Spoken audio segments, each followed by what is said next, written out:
At para naman sa ating pabaong Pampa-Good Night, parami ng parami ang nahuhumaling sa Labubu Dolls.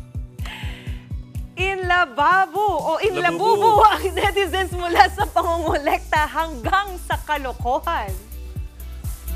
Ang Labubu ginawa na ring pansabit sa mga Christmas tree. Very creative naman ang isang netizen na gumawa ng Labubu gamit ang durian. Ang isa naman ang ginawang manika ng netizen at tinawag na inlabungi. Ang mami na ito, ikinumpara ang labubo nila at labada niya. Say naman ng isa pang netizen, labubo raw ng iba versus lababo niya.